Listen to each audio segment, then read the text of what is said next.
वड़ताल धाम की स्थापना के 200 वर्ष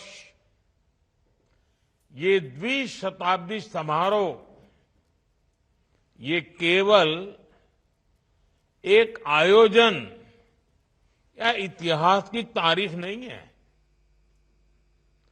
ये मेरे जैसे हर व्यक्ति के लिए जो वड़ताल धाम में अनन्य आस्था के साथ बड़ा हुआ है, उसके लिए बहुत बड़ा अवसर है। मैं मानता हूं हमारे लिए ये अवसर भारतीय संस्कृति के शाश्वत प्रवाह का प्रमाण है। 200 साल पहले जिस वड़ताल धाम की स्थापना भगवान श्री स्वामीनारायण ने की थी, हमने आज भी उसकी आध्यात्मिक चेतना को जागृत रखा है। हम आज भी यहां भगवान श्री स्वामीनारायण की शिक्षाओं को, उनकी ऊर्जा को अनुभव कर सकते हैं। मैं सभी संतों के चरणों में प्रणाम करते हुए आप सभी और सभी देशवासियों को द्विशताब्दी समारोह की बधाई देता हूं। मुझे खुशी है कि भारत सरकार ने इस मौके पर 200 रुपये का चांदी का एक सिक्का और स्मारक डाक टिकट भी जारी किया है। ये प्रतीक चिन्ह आने वाली पीढ़ियों के मन में इस महान अवसर की स्मृतियों को जीवंत करते रहेंगे। साथियों, भगवान स्वामीनारायण से जुड़ा हर व्यक्ति जानता है कि इस परंपरा से मेरा संबंध कितना गहरा है। हमारे राकेश जी बैठे हैं वहां, उनसे मेरा नाता कैसा है, कितना पुराना है, वो कभी आपको बताएंगे। ये रिश्ता आत्मिक भी है, आध्यात्मिक भी है और सामाजिक भी है। जब मैं गुजरात में था तब संतों का सानिध्य और सत्संग मेरे लिए सहज उपलब्ध रहता था। वो मेरे लिए एक सौभाग्य की पल होती थी और मैं भी उस पल को जी भर के जीता था। स्वामीनारायण भगवान की कृपा से आज भी किसी न किसी रूप में, प्रत्यक्ष नहीं तो परोक्ष रूप से, वो क्रम तो चलता ही रहता है। कई अवसरों पर मुझे संतों के आशीर्वाद का सौभाग्य मिलता रहा है। राष्ट्र के लिए सार्थक चिंतन का अवसर मिलता रहा है। मेरी इच्छा थी कि मैं आज स्वयं वड़ताल धाम इस पवित्र उत्सव में उपस्थित होता। મારી ઈચ્છા તો ઘણી હતી, તમારા બધા વચ્ચે બેસું, જૂની જૂની બધી વાતો યાદ કરું, અને સ્વાભાવિક છે તમને ગમે મને ગમે, लेकिन जिम्मेदारियां और व्यस्तता के चलते ये संभव नहीं हो सका। लेकिन मैं हृदय से आप सबके बीच ही हूं। मेरा मन अभी पूरी तरह से वड़ताल धाम में ही है। साथियों, श्रद्धेय संतगण, हमारे भारत की ये विशेषता रही है कि यहां जब जब भी मुश्किल समय आया है, कोई न कोई ऋषि, महर्षि, संत, महात्मा उसी काल में अवतरित हुआ है। भगवान स्वामीनारायण का आगमन भी एक ऐसे समय में हुआ था जब देश सैकड़ों वर्ष की गुलामी के बाद कमजोर हो चुका था, अपने आप में विश्वास खो चुका था, खुद को ही कोसने में डूबा हुआ था। तब भगवान स्वामीनारायण ने हमें, उस कालखंड के सभी संतों ने हमें नई आध्यात्मिक ऊर्जा तो दी ही, उन्होंने हमारे स्वाभिमान को जगाया, हमारी पहचान को पुनर्जीवित किया। इस दिशा में शिक्षापत्री और वचनामृत का योगदान बहुत बड़ा है। उनकी शिक्षा को आत्मसात करना, उसे आगे बढ़ाना, ये हम सबका कर्तव्य है। मुझे खुशी है कि वड़ताल धाम आज इसी प्रेरणा से मानवता की सेवा और युग निर्माण का बहुत बड़ा अधिष्ठान बन चुका है। इसी वड़ताल धाम ने हमें वंचित समाज से सगराम जी जैसे भक्त दिए हैं। आज यहां कितने ही बच्चों के भोजन का, आवास का, शिक्षा का, और इतना ही नहीं, दूर सुदूर जंगलों में भी सेवा के कई प्रकल्प आप सबके माध्यम से चल रहे हैं। आदिवासी क्षेत्रों में बेटियों की शिक्षा जैसे महत्वपूर्ण अभियान आप लोग चला रहे हैं। गरीबों की सेवा, नई पीढ़ी का निर्माण, आधुनिकता और अध्यात्म को जोड़कर भारत की संस्कृति का संरक्षण, आज बेहतर भविष्य के लिए जो अभियान चल रहा है,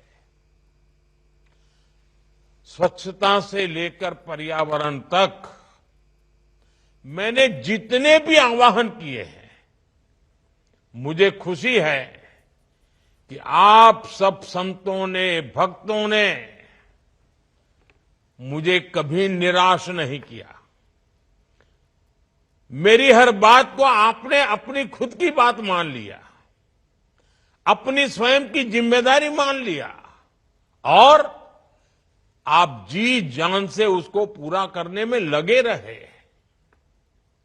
मुझे बताया गया है, जो मैंने पिछले दिनों एक आह्वान किया था, एक पेड़ मां के नाम, अपनी પોતાની માના નામે एक वृक्ष वावવાનું, एक पेड़ मां के नाम। इस अभियान में स्वामीनारायण परिवार ने 1 लाख से ज्यादा वृक्षारोपण किया है।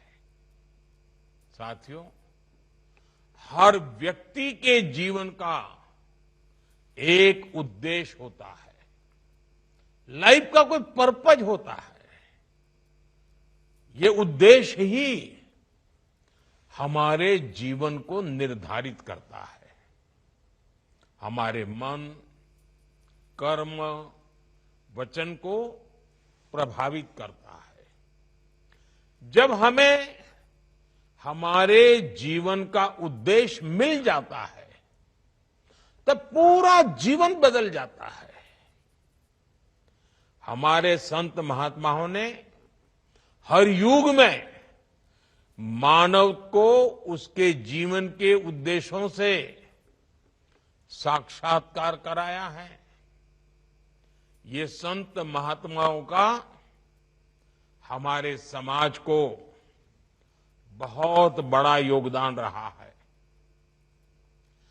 जब किसी उद्देश्य की पूर्ति के लिए पूरा समाज, पूरा देश एकजुट हो जाता है तो वो जरूर पूरा होता है। और पहले कई उदाहरण हैं, हमने ये करके दिखाया है, हमारे संतों ने करके दिखाया है, हमारे समाज ने करके दिखाया है, हमारे धार्मिक संस्थानों ने करके दिखाया है। आज हमारे युवाओं के सामने एक बहुत बड़ा उद्देश्य उभर कर आया है। पूरा देश एक निश्चित लक्ष्य को लेकर आगे बढ़ रहा है। ये लक्ष्य है विकसित भारत का। वड़ताल के और समस्त स्वामीनारायण परिवार के संत महात्माओं से मेरा आग्रह है कि वो विकसित भारत के इस पवित्र उद्देश्य, महान उद्देश्य, उसके साथ जन जन को जोड़े। जैसे आजादी के आंदोलन में एक शताब्दी तक समाज के भिन्न भिन्न कोने से आजादी की ललक, आजादी की चिंगारी देशवासियों को प्रेरित करती रही। एक भी दिन, एक भी पल ऐसा नहीं गया कि जब लोगों ने आजादी के इरादों को छोड़ा, सपनों को छोड़ा, संकल्पों को छोड़ा। ऐसा कभी नहीं हुआ। जैसी ललक आजादी के आंदोलन में थी, वैसी ही ललक, वैसी ही चेतना विकसित भारत के लिए 140 करोड़ देशवासियों में हर पल होना जरूरी है। आप सब और हम सब मिलकर लोगों को प्रेरित करें कि आने वाले 25 साल तक हम सबको, और विशेष करके हमारे नौजवान साथियों को, विकसित भारत के उद्देश्य को जीना है, पल पल जीना है। हर पल उसके लिए अपने आप को जोड़ के रखना है। इसके लिए जो जहां है वहीं से अपना योगदान देना शुरू कर दे। जब वो विकसित भारत के लिए योगदान देगा, वो जहां होगा वहीं से उसका लाभ मिलेगा ही। अब जैसे हम लगातार कहते हैं कि विकसित भारत बनने की पहली शर्त है हमें आत्मनिर्भर भारत बनाना। अब आत्मनिर्भर भारत बनाने के लिए कोई बाहर वाला काम नहीं आएगा, हमें ही करना पड़ेगा। 140 करोड़ देशवासियों को ही करना पड़ेगा। यहां बैठे हुए सब हरिभक्तों को करना पड़ेगा। और इसकी शुरुआत कहां से करेंगे? शुरुआत होती है vocal for local. Vocal for local को बढ़ावा दिया जा सकता है। विकसित भारत के लिए हमारी एकता, देश की अखंडता, वो भी बहुत जरूरी है।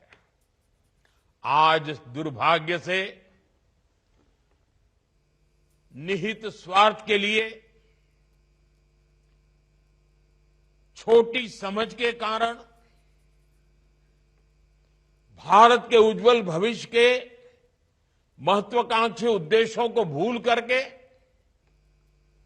कुछ लोग समाज को जाति में, धर्म में, भाषा में, ऊंच और नीच में, स्त्री और पुरुष में, गांव और शहर में न जाने किस प्रकार से टुकड़े टुकड़े टुकड़े में बांटने की साजिश चल रही है। जरूरी है कि देश विरोधियों की इस चेष्टा को हम उसकी गंभीरता को समझें, उस संकट को समझें और हमें सबने मिलकर के ऐसे कारनामों को पराजित करना ही होगा। हमें मिलकर के नाकाम करना होगा। साथियों, भगवान श्री स्वामीनारायण ने हमें बताया है कि बड़े लक्ष्य कठोर तप से हासिल होते हैं। उन्होंने हमें बताया राष्ट्र को निर्णायक दिशा दिखाने की क्षमता युवा मन में होती है। उन्होंने हमें सिखाया कि युवा राष्ट्र का निर्माण कर सकते हैं और करेंगे। इसके लिए हमें सशक्त, समर्थ और शिक्षित युवाओं का निर्माण करना होगा। विकसित भारत के लिए हमारे युवा सशक्त होने चाहिए। स्किल्ड युवा हमारी सबसे बड़ी ताकत बनेंगे। हमारे युवाओं की ग्लोबल डिमांड और बढ़ने वाली है। आज मैं विश्व के जिन जिन नेताओं से मिलता हूं, ज्यादातर नेताओं की अपेक्षा रहती है कि भारत के युवा, भारत का स्किल्ड मैन पावर, भारत के आईटी सेक्टर के नौजवान उनके देश जाएं, उनके देश में काम करें। पूरा विश्व भारत के युवाओं के सामर्थ्य से आकर्षित है। ये युवा देश ही नहीं बल्कि विश्व की जरूरतें भी पूरी करने के लिए तैयार होंगे। इस दिशा में भी हमारे प्रयास राष्ट्र निर्माण में बहुत सहायक होंगे। मैं एक और आग्रह भी आपसे करना चाहता हूं। स्वामीनारायण संप्रदाय हमेशा नशा मुक्ति पर बहुत काम करता रहा है। युवाओं को नशे से दूर रखना, उन्हें नशा मुक्त बनाने में हमारे संत, महात्मा, हरिभक्त बहुत बड़ा योगदान कर सकते हैं। युवाओं को नशे से बचाने के लिए ऐसे अभियान और ऐसे प्रयास हमेशा जरूरी होते हैं। हर समाज में जरूरी होते हैं, देश के हर कोने में जरूरी होते हैं और ये हमें निरंतर करना होगा। साथियों, कोई भी देश अपनी विरासत पर गर्व करते, उसका संरक्षण करते हुए ही आगे बढ़ सकते हैं। और इसलिए हमारा तो मंत्र है, विकास भी विरासत भी। हमें खुशी है कि आज हमारी विरासत के हजारों साल पुराने केंद्रों का गौरव लौट रहा है। जिसे नष्ट मान लिया गया था वो फिर से प्रकट हो रहा है। अब अयोध्या का उदाहरण हम सबके सामने है। 500 साल के बाद एक सपना पूरा होना मतलब 500 साल तक कितनी ही पीढ़ियों ने उस सपने को जिया है, उस सपने के लिए जूझते रहे हैं, जरूरत पड़ी बलिदान देते रहे हैं, तब जाके हुआ है। आज काशी का और केदार का जो कायाकल्प हुआ है, ये उदाहरण हमारे सामने है। हमारे पावागढ़ में 500 साल बाद धर्म ध्वजा फहरी, 500 साल बाद। हमारा मोढेरा का सूर्य मंदिर का उदाहरण देख लीजिए, आज हमारा सोमनाथ देख लीजिए, चारों तरफ एक नई चेतना, नई क्रांति के दर्शन हो रहे हैं। इतना ही नहीं, हमारे देश से चोरी हुई सैकड़ों साल पुरानी मूर्तियां कोई पूछने वाला नहीं था। आज ढूंढ ढूंढ करके दुनिया से हमारी जो मूर्तियां चोरी गई, हमारे देव देवताओं के रूपों को चोरी कर लिया गया था, वो वापस आ रही हैं, हमारे मंदिरों में लौट रही है। और हम गुजरात के लोग तो धौलावीरा को लेकर के कितना गर्व करते हैं, लोथल को लेकर के कितना गौरव करते हैं। ये हमारे प्राचीन गौरव की विरासतें हैं। अब उसको भी पुनर्स्थापित करने का काम हो रहा है। और भारत की सांस्कृतिक चेतना का ये अभियान, ये केवल सरकार का अभियान नहीं है। इसमें इस धरती को, इस देश को प्यार करने वाले, यहां की परंपरा को प्यार करने वाले, यहां की संस्कृति का गौरव करने वाले, हमारे विरासत के गुणगान करने वाले, हम सबका दायित्व है, हम सबकी बहुत बड़ी भूमिका है। और आप तो बहुत बड़ी प्रेरणा दे सकते हैं। वड़ताल धाम में भगवान स्वामीनारायण की प्रासादिक वस्तुओं का म्यूजियम, अक्षर भुवन, ये भी इसी अभियान का हिस्सा है। और मैं इसके लिए आप सबको बहुत बधाई देता हूं, क्योंकि म्यूजियम नई पीढ़ी के लोगों को बहुत ही कम समय में परिचित करवाता है। मुझे विश्वास है अक्षर भुवन भारत के अमर आध्यात्मिक विरासत का एक भव्य मंदिर बनेगा। साथियों, मैं मानता हूं कि इन प्रयासों से ही विकसित भारत का उद्देश्य पूरा होगा। जब 140 करोड़ भारतीय एक समान उद्देश्य को पूरा करने के लिए जुट जाएंगे, तो इसे आसानी से हासिल कर सकेंगे। इस यात्रा को पूरा करने में हमारे संतों का मार्गदर्शन बहुत महत्वपूर्ण है। और जब इतनी बड़ी मात्रा में हजारों संत यहां बैठे हैं, देश विदेश से आए हुए हरिभक्त यहां बैठे हुए हैं, और जब मैं अपने ही घर में एक प्रकार से आज जब बातें कर रहा हूं, तो मैं एक और काम के लिए भी आपको जोड़ना चाहता हूं। इस बार प्रयागराज में पूर्ण कुंभ हो रहा है। 12 साल के बाद ये पूर्ण कुंभ आता है। हमारे भारत की महान विरासत है। अब तो विश्व ने भी इस विरासत को स्वीकार किया हुआ।